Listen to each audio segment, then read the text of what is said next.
Eto, dito magagalit ang mga Marines, mga AFP, mga pulis, sama to, magagalit dito sa issue na to mga babayan, no. Biruin mo pati yung project para sa mga militar ay nakorap 15 billion. My goodness. So ito ang pag-uusapan natin ngayon mga babayan. At ang pangalawang pag-uusapan natin mga babayan ay yung ICI. Ano ba ang ratings ng ICI? Ano ba to? Marami bang naniniwala mga Pilipino rito na tama ang investigation o wala ba silang kinikilingan? Yan ang pag-uusapan natin mga kababayan. My goodness. So isang like lang po muna mga babayan kung nandiyan ka sa at nanonood ka ngayon. Kung gusto mo itong mga ganitong issue, diyan ka lang, huwag kang aalis. At syempre like mo. At kung hindi ka pa nakasubscribe, subscribe ka na. Alright, simulan na ito mga babayan. Dahil kay Boy Sardinas, Boy Sarsa, una ang balita. Eto, naku po, Diyos ko. Ito ang sinasabi ko. Dapat yung DPWH na yan, tanggalin na yan. At ito mga babayan, no? Sa akin na palagay pagka talagang nagkataon na nagalit na talaga ang mga sundalo, mga AFP, lalong-lalo yung mga Marines, 'di ba? Sila nagsasalita about sa corruption na 'yan. Nako, ay wala. Mapababa talaga itong si Bongbong Marcos kahit sabihin niya na siya ang dahilan kung bakit itong mga korupsyon ay nasisiwalat. Diyos ko. Napakalalaking pera mga kababayan. Paano kung dumating mga kababayan, yung mga pangsweldo sa mga kasundaluhan natin nadidelay na? Paano kung wala ang pampasweldo sa kanila? Paktay na, awanin, kamot sa ulo.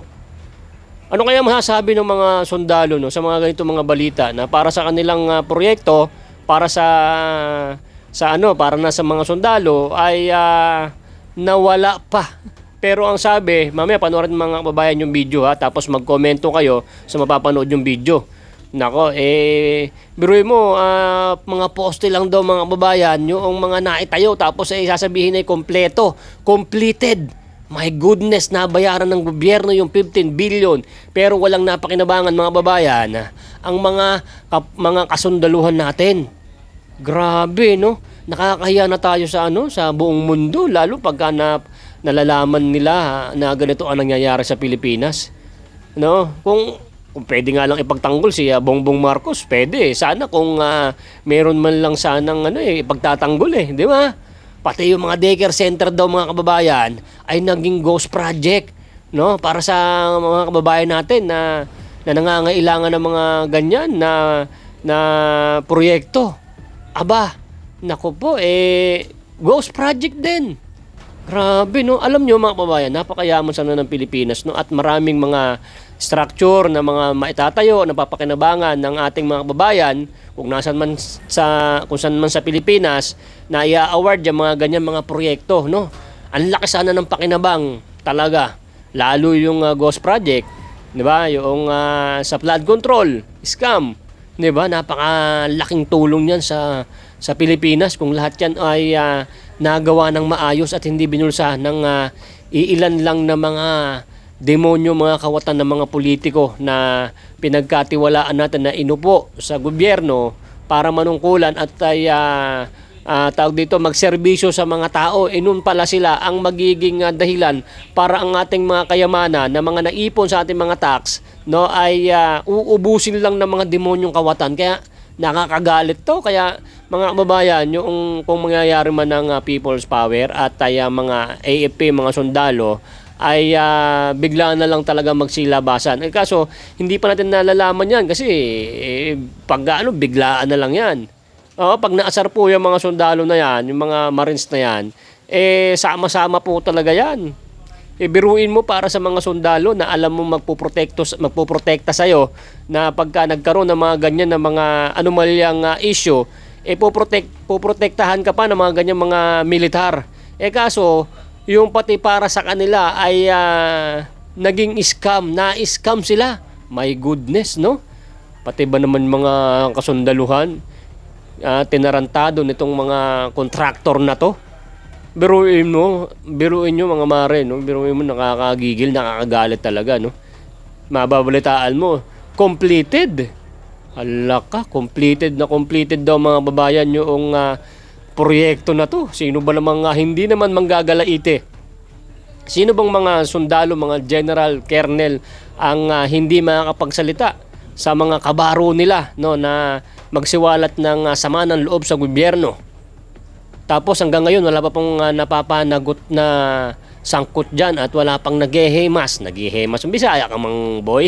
Naghihimas ng rehas. Oo, sabi nga nila mga babayan, di ba? Pag ikaw ay nagnakaw ka ng isang sardinas, kukulong ka na kaagad. Samantalang yung nagnakaw ng milyon-bilyon ay kailangan pang imbestigahan at makakalap pa ng marami pang ebidensya. Di ba, no? Maliit at malaki, same din. Same din na na tawag dito na kasalanan. Kaso, yung mas malaking kasalanan ay grabe pa ang protection ng mga katulad ng mga ganyan, no? 'Di ba? Nakita nyo, 32 na kailangang ipatawag sa hearing. No, 'di ba? Tapos wala pa ring ang tagal. Abangan natin mga babayan, itong si Boying Remulla, ang bagong ombudsman, ay nagsasabi siya na wala na siyang kikilingan. Kaso alam niyo naman, hintay-hintayin din natin, huwag mo natin siyang husgahan si Boying Remulla. Sana namin yan, babantayan namin yan, boss. Hindi namin yan tatantanan 24 oras. Di ba? Ito, panoorin muna natin mga babayan na imposibleng hindi magagalit ang mga kasundaluhan dito sa balitang ito. At ito ay talagang may resibo na hindi ito fake news mga babayan, ha? Nako, pag nagkaroon talaga ng people power at hindi na makatiis ang mga AFP, mga sundalo, ay wala tayong magagawa dyan. Magandang laban to. Ito, panoorin nyo mga babayan, ha? Ito, panoorin nyo na. Mantakin mo, DPW's flood control. Tapos pangalawa, Farm to Market Road. Ghost din ito. Pangatlo, pati barracks, ng sundalo. Para sa mga sundalo, ganun din. Alam kaya ng mga sundalo ito, Nelson? Baka malalaman na nila. Ang dami pa naman nakatutok sa atin ng mga sundalo, ha? Ngayon nalaman ko... Nakatutok yung... Nakikinig lang sila. Hindi tayo tinututukan. Paano natuklasan? Saan naman na Bulgarian? Na-discover. Doon pa rin sa budget hearing. Abay talaga naman. Kasi siyempre, tingnan yung budget nyo. Ito, meron kayong 15 billion pesos na pondo. 15 billion pesos? Oo. Okay. Ang project ay kung tawagin ay TICAS. Ha? TICAS. Tama, mga sundalo talaga. Matitikas talaga yan. Oo. Project TICAS. TICAS. Pero ang ibig sabihin yan ay tatag ng infrastruktura para sa kapayapaan at seguridad. Nako. TICAS program ng DPWH. So, programa ng DPWH to para sa mga sundalo natin? Kaya TICAS ang tawag. Alam ba ito ni General Romeo Browner? Palagay ko alam niya ito. Kasi para sa kanila to ha? Mula 2023 hanggang 2025, 15 billion ang... Kabuuan? Oo. Dapat ang itatayo nito, Nelson, ay mga barracks o... Lahat ng mga... Nationwide? Oo. Lahat ng mga kailangan ng mga sundalo. Grabe na Lumilitaw, yung mga project pala, kung hindi man natapos, hindi nagamit. Ibig sabihin, may mga hindi na... Oo nga naman, paano mo gagamitin yung hindi tapos na proyekto, di ba? Oo nga naman. Pero ni-report din ba nilang completed ito? Completed! 15 billion pesos proyekto ng DPWH para sa militar. Completed! Nakakapanginig lalo Ito, ng pakinggan mo. Sabi ni Defense Secretary Gibo Chodoro, merong 944 projects sa TICAS program. Nationwide, 944. Okay. 648 nakaabot ng first phase. Ibig sabihin siguro ano lang yan? Yan siguro poste-poste. Poste-poste. Yung land development siguro. 600 majority 648, di ba? Okay. Pero dineklara completed. Hindi. Pwede ba natin parinig? Meron ba tayo boss niya? Pakinggan natin. Sige nga po. Pakinggan nga natin. Sino? Secretary Gibo? Sa pagdinig ng Senado? Pakinggan natin. This is on the topic of the TICAS projects. Yes, Your Honor. And I'll just flash on the screen. Nakita ko sa budget na merong 3 billion for 2026 for TICAS projects. And then for 2025 is 4.6 billion But from 2019 up to now, there are about 944 projects. And then I saw in the last few years, pababa yung completion rate, meaning yung natatapos versus budget. No? Yes, Your Honor. So, Mr. Secretary, can you discuss with us, ano itong TICAS projects? Etong TICAS projects po ay projects na ginagawa ng DPWH para sa Armed Forces of the Philippines. And then nakita ko yung mga projects, mga barracks, Mga ano po, mga maliliit na facilities in the bases. yeah, and the completion, as you know, Your Honor, the amounts also were gradually being reduced through the years. And for this year, Your Honor, we propose that this be scrapped already and all the implementations be done by the DND-AFP.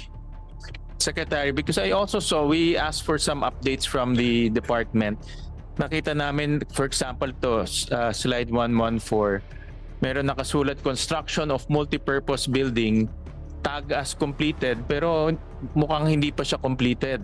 No? Yes, Your Honor. Construction of multipurpose building sa Pasay, tag as completed rin, pero hindi pa siya completed. So, Yes, Your Honor.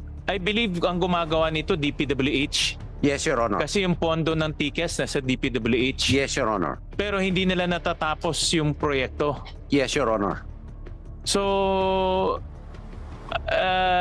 sayang naman yung building kasi nandyan na yung building pero hindi nagagamit for the purposes of And the department. ano po, ang wala pa pong validation kung structurally pwede namin gamitin o hindi. Kaya yung remedyo po dyan ay sisiyasatin ho namin na mabuti ang mga projects na to at we will report to the committee. Actually, we have already the inventory we are willing to submit, and we will talk with Secretary Dizon what the remediation for this will be, to include filing of appropriate cases against the responsible people. Grabe ito, Nelson, ha? Hindi maliit na halaga, 15 billion. So, sabihin, anomalya din pala ito. Anomalya. Sino kaya proponent nito, no? Sino kaya proponent at alam mo, ayaw ng Pangulong Bongbong na pinaglalangan ninyo mga sundalo, ha? Ang dami na. Di ba? Pinaglalangan ninyo ang sundalo at gagamitin pa natin sila sa ganitong klase ng anomalya? Tingnan mo, Jen, ha? Oh. Buti ito naka-live sa Senado. Ayun, no, nakikita Nakapagsalita si Defense Secretary Gibo Teodoro. nakapagpapaliwanag, oh. Kung halimbawa, ginaya nila ang ICI na wag itong ipakita. So, Di ikaw ang iisipin mo, naku, ito ang pati pala mga sundalo, Defense Department natin. Defense Department, may mga anomalya. Yan ang lilitaw. Oo. Kasi bulag tayo eh. Totoo. Hindi natin nakita, hindi natin alam yung mga pangyayari. Yan po ang importansya ng naka-live yung hearing. Di ba? Pero ang gusto ko malaman ito, alam nga namang maaprubahan ng budget at may tayo yung building sa base ng sundalo na hindi alam ng opisyal. Siyempre, pipirmahan nila yan. Yung camp commander, yung kung sino man, di ba? Siyempre, aprobahan nila. Alam nga naman, pumasok doon yung construction worker ng DPW. Ay, gagawa kami ito, wala kang pakialam, ha? Yes. Baka kinulata ka ng M16 na pagka nagkataon. Kaya nga. Malalim ito, Jen. At hindi maliit na halaga, Hindi 15 billion in 2 years. Sa lahat-lahat na ito. Tapos idadagdag pa natin dyan, Nason, yun namang, anong tawag natin dito? Yung ghost project din ng mga health centers Yan pa. under DOH naman. Oo. Grabe naman, oo. Kaya pala talagang sabi, sukdulan na talagang graft and corruption Talaga naman, oo. sa nakalipas na mga taon. Wala ka nang masulingan eh. No? Flood control, ghost. Farm to market road, ghost.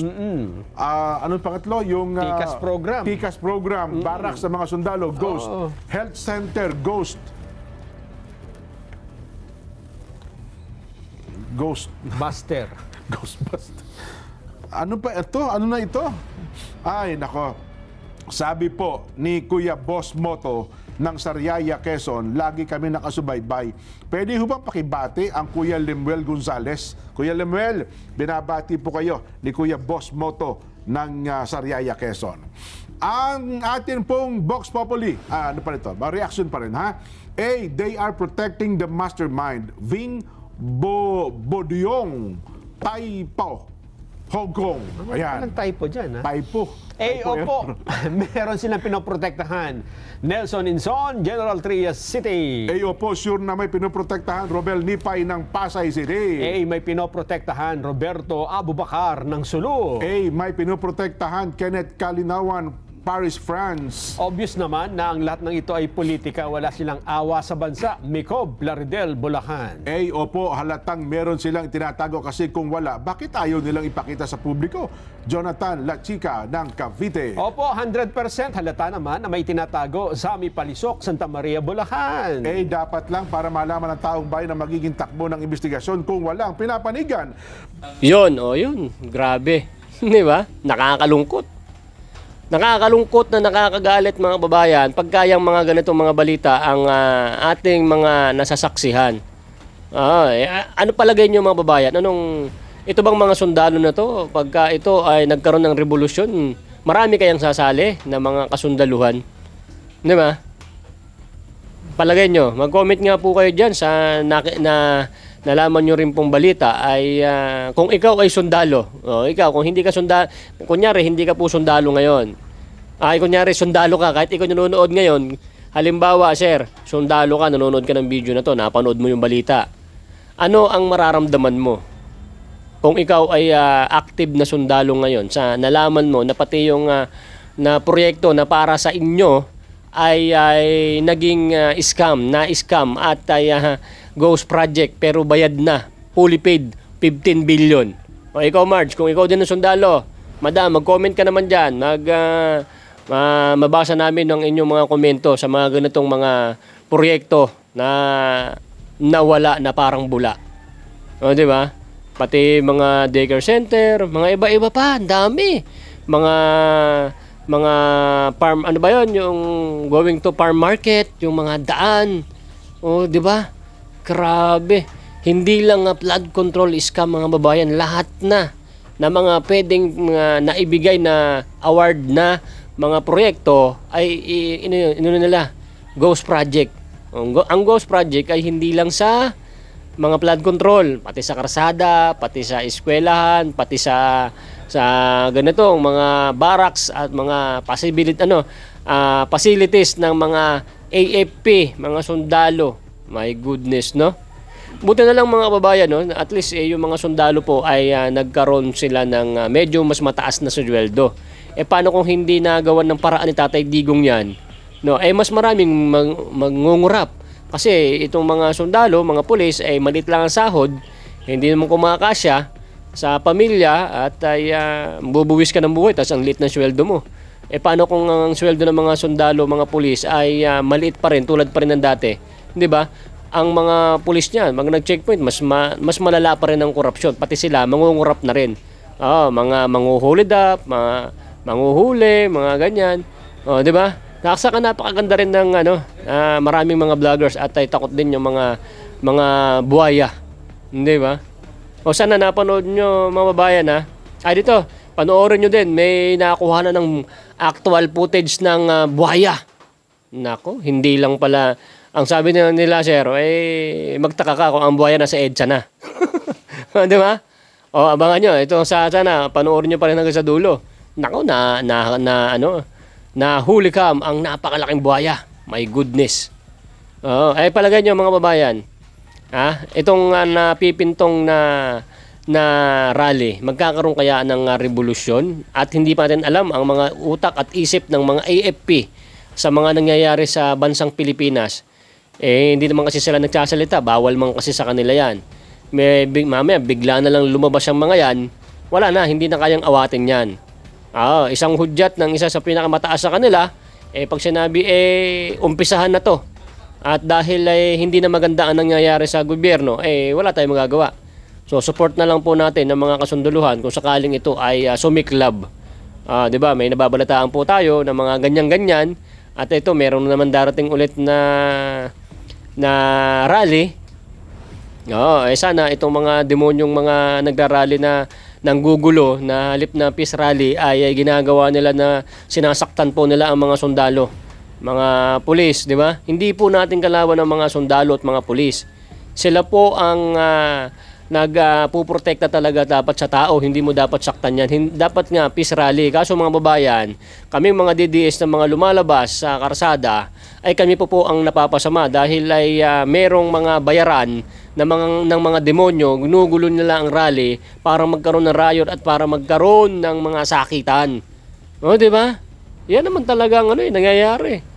Hindi natin kalaban ng mga sundalo. Marami tayong mga kaibigan ng mga sundalo, mga pulis. Napakababait po ng mga yan. Hindi mo dapat sila saktan. Hindi naman sila ang kaaway natin eh. Hindi ba? Yung mga politiko na nandun, naka-aircon. Samantalang yung mga pulis na yan, nandyan, nag-iinit, nagsusunog sa araw, basa, sa ulan. Hindi ba? Tapos babatuhin nyo ng bato, hahampasin nyo. Hindi ba? Kawawa naman sila. Hindi man lalaban yan eh. Hindi naman dapat yan na kalaban talaga natin. Mag-rally lang ng maayos. Yan naman ang sinasabi ng mga DDS, ng mga nagrarally, mga kababayan, di ba? Hindi naman nila minumura yung mga pulis, hindi man nila ganito. Di ba? Kaya at least mga kababayan, nakakapagsalita ang mga nagrarally, yung mga legit talaga. Yung may bigla na lang susulpot sa isang samahan, isang kumpol ng mga tao, may biglang papasok unti-unti. Noon pala sila yung mga pakawala, sila yung mga bayaran para guluhin ang isang peace rally. My goodness. Di ba? Ano mga komento mo, Marge, sir, sa bidyong ito na nalaman mo na ganyan po kalaki ang mga pondo na mga nawawala, na bulsa po ng mga demonyong kawatan na hanggang ngayon nandyan buhay at ay hindi pa na paparusahan. My goodness. Ito, punta na tayo sa pangalawang issue mga babayan. Ito mga babayan. Ang ratings sa ICI, sa ginagawa ngayon ng ICI, marami po kayang naniniwala dito? May boboto pa kaya na itong ICI po nito ay walang kinikilingan, walang pinapaboran ng mga politiko at mga kaibigan? My goodness, ginagawa ito, dapat ang mga tao ay pumapabor sa kanilang ginagawa. Kasi nga mga babayan, yung mga pag-iimbestiga daw po ng ICI ay hindi isa sa publiko. Baga sila lang. Yan po yung gusto ng mga tao, gusto nilang makita, ipakita nyo. Hindi yung kayo-kayo lang. My goodness. Ibang klase ng mga mag-iimbestiga kayo, kayo-kayo lang. Tinututukan po ng mga tao yan na dapat makita po nila kung paano kayo mag-imbestiga, at kung paano nyo paparusahan ang dapat talaga parusahan. Huwag nyo nang papatagalin, wala nang hinto-hinto. Sabi ni Boying Remulla, huwag nang patagalin, wala nang stop. Dapat ganun. Di ba? Boying Remulla, dapat ganun. Huwag kang puro salita, huwag kang puro dakdak, gawin mo na. Huwag mong papahintuin yung investigasyon na yan. Anak ng wete ngayon, naghihintay yung mga tao. Sayang yung panahon eh. Ang tagal-tagal na natin dyan ng mga nag-hearing-hearing. Wala pang napapakulong. Wala pa kaming pinapalakpakan na ginawa nyo. My goodness. Ito, panoorin mo. Ito, yung ratings ng ICI nyo. Ito, maayos kayo. Panoorin nyo. Sa inyong palagay, may pinoprotektahan nga ba ang ICI kaya hindi sinasa publiko ang kanilang mga pagdinig? Inaku po, ICI. Ito na po ang resulta ng ating survey. 100% nagsabing opo. Naku, Kasi tiwala ang usapan dito eh. Trust eh. May trust issue eh. Totoo. Kaya ibukas nyo na po yan. Mas, kung titimbangin, mas mabigat po yung sentimiento na dapat mapakinggan ito. Kung ayaw nyo po ng video, importante kahit audio man lang. Di ba? Kasi sa hearing naman, di natin kailangan makita yung mga nandiyan sa loob At least alam lang natin kung ano sinasabi ng mga nandyan po sa pagdinig. Ay, nako. Masayang panonood po muna kila Kareli at Lenny Hugo ng New Era Dasmariñas, Cavite. Ayan. Okay na tayo? Okay na. Bukas naman yung iba. Oo nga. Ang dami nating topic ngayon eh. Sumakit ang dibdib ko sa mga natuklasan mga ghost na yan. Buti na lang, Jen, yung buwaya nakita na. Sinong buhaya? Yung buhaya, natagpuan na. Sinong Pakita mo nga, bago tayo mag-break. Nakita, may picture eh. Nakilala ko eh. Nasaan? Ayan na nga yun. Yung nagtatagong buhaya. Ayan oh. May bilog. Literal. Literal na buhaya. Natagpuan sa Palawan. May crocodile farm talaga naman sa Palawan, di ba? Ito ang video nito, nakasakay sa bangka yung babae. Tapos, uy, ang ganda ng nature dito. Tapos, ganun? lumabas si buhaya. Hindi, napalundag sa sana. Ilog, hindi naman. Hindi, kasi sanay na sila sa mga buhaya. Ayun. Sabi niya, uy, buhaya. Buhaya. Boboto kita ulit. Makakatakot yun, makita mo sa EDSA. Eto, napanood nyo na. Di ba? Napanood nyo si Lolong. Walang bumoto kahit isa. Di ba? Alam nyo, may boboto rin sana dyan. Kung ipapakita nyo sa madlang people yan na hindi sikreto na kayo-kayo lang ang mga maghihiring dyan. Kung alin yung pinaka gusto ng mga tao na dapat ay malaman at makapanood namin kung paano ginagawa dyan sa mga hinayupak na mga iniimbestigahan nyo, tapos hindi nyo papakita, magre-ratings nga na walang boboto at walang gusto sa ginagawa ng ICI. Hindi ba? Hindi nyo ba naisip, Mr. President Bongbong Marcos, na bakit nyo hindi nyo isa sa publiko, hindi mo naisip na magagalit yung mga taong bayan na sa pag-iimbestiga ng ICI na binuo nyo, tapos hindi nyo papakita sa amin? Palagay nyo, sinong hindi magagalit? Di ba? Tapos nagpapabor pa kayo, ibig sabihin niya, meron kayong pinapaboran, meron kayong pinoproteksyonan, kaya ayaw yung ipakita sa madlang people. My goodness naman, Diyos ko naman, nasakit naman sa ulo. Naku po. O kayo na mag-analyze mga babayan. Komento nyo, ano ba? Pabor din ba kayo sa ginagawa ng ICI na blackout news o sila-sila lang ang magkakatanungan at pag mag-iimbestiga, wala, hindi tayo kasali. My goodness. So ayun mga babayan, ano po ang makokomento nyo dito sa napanood nyo pong vlog natin, sa reaction video natin. So shout out sa mga kasundaluhan. Kayo na po ang kayo ang mga hero namin, kayo ang nagpoprotekta sa bansang Pilipinas. Ano man ang mangyari, ano man ang panahon, ano man ang oras na kinakailangan kayo, ang inyong mga lakas, ang inyong mga serbisyo, kayo ang aming sandigan pag mayroong mga gulo. Idol po namin kayo, kayo ang mga hero namin. Kayo na po ang magdesisyon sa gobyernong ito na pinagtatrabahuhan nyo. Kasi kayo man yung mga alagad ng batas, tapos pati ba naman sa inyo kinukurakot, my goodness. Kung akong sundalo, magre-retard na lang ako. Di ba? Kahit wala na akong makuhang benepisyo dyan. Alang niya, inubos mo na, matagal-tagal pa yung kulang 2 taon pa mahigit. Wala na, ubos na ang pera, buisit. Di ba? Yung dapat palakpakan. Pero yung mga kademonyohan na mga pinaggagawa namin, tadyakan. Alright, so ganito mga babayan. Kung nagustuhan mo yung video na to, don't forget to like mo lang na ganyan. Kung hindi ka pa nakasubscribe, subscribe ka na dyan para lagi po kayong updated dito sa ating mga video. Maraming salamat po sa inyong mga suporta. God bless and every day. Bye-bye. Ama naming Diyos na makapangyarihan sa lahat, salamat po sa iyong pagmamahal na hindi nagmamaliw. Sa gitna ng kaguluhan sa aming bansa, turuan niyo po kaming magtiwala sa iyong hustisya at hindi sa hustisya ng tao. Linisin niyo po ang aming mga puso at ituro niyo po ang tamang daan ng katotohanan at pag-ibig. Tulungan niyo po kaming maging ilaw sa gitna ng dilim at ipakita sa mundo na may pag-asa pa sa pangalan ng aming Panginoon Hesus. Salamat po sa pag-ibig po ninyo at salamat sa pagdinig ng aming mga panalangin at iligtas niyo po kami. Sa pangalawa po ninyong pagparito at patawarin po kami sa lahat ng aming mga pagkukulang at pagkakasala, sapagkat ito po ang aming samot-hiling sa matamis na pangalan ng aming Panginoon Hesus. Amen. Sa lumang silid, mag-isa kang tahimik. Walang kamera, palakpak ay wala na. Ngunit sa bawat pader ng bayang iniwan mo, may pangalan mong di na mabubura.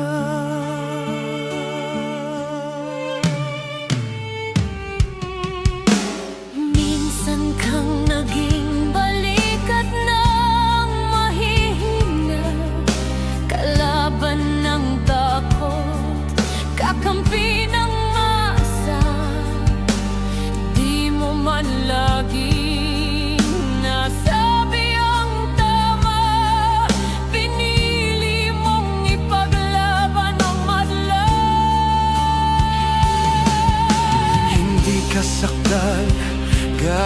naming lahat, pero tumindi ka nang walang pag-atras. At ngayong pagod ka na, tatay, kami naman ang sasalo ng bawat bigat.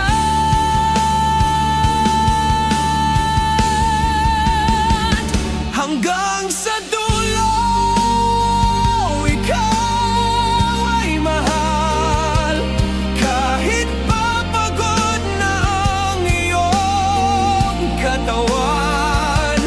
Tatay, salamat sa iyong paglaban. Ngayon, kami naman hanggang sa dulo. Di ka namin iiwan. Ang kwento mo'y dala ng bayan.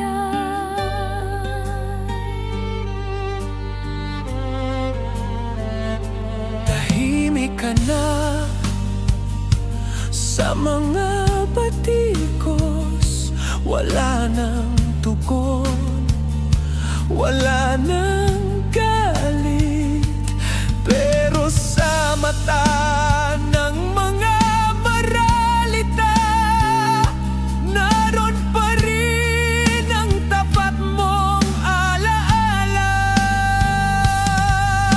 Marami mang di nakaintindi, marami pa rin ang di nakakalimot.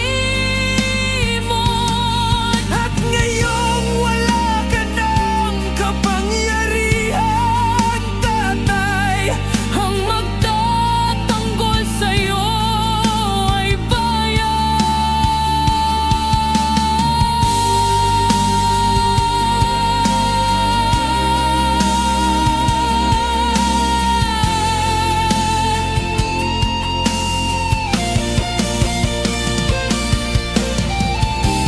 hindi ka nag-iisa kahit ngayon.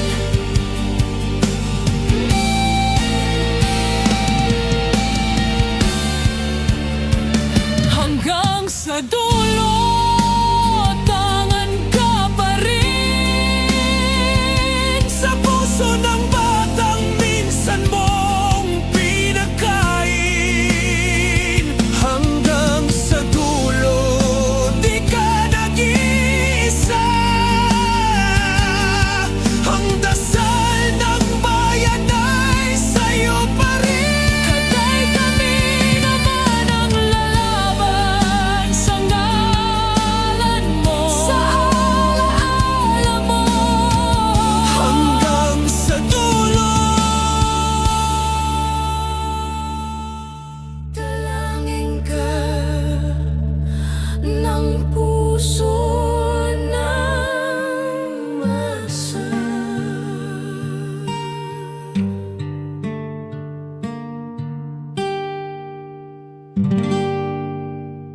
At yun na nga mga kababayan, ano na ang masasabi mo? Kung mayroon kayong hinaing at komento patungkol sa balitang ito, please comment down below. Pag-uusapan natin yan sa comment section.